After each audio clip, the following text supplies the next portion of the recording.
I've got the new Moldovan wines for the shop. What are we pairing it with?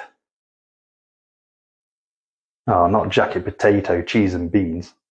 Jacket Spud, cheese and beans. It's a British classic. I'm going to pair with that the Bokhari orange wine. Let's get that in the glass.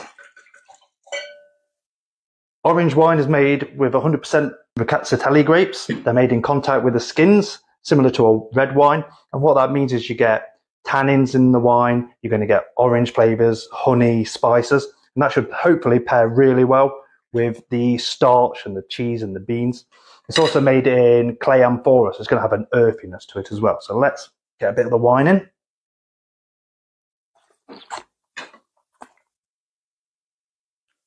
Now we'll have some of this as well.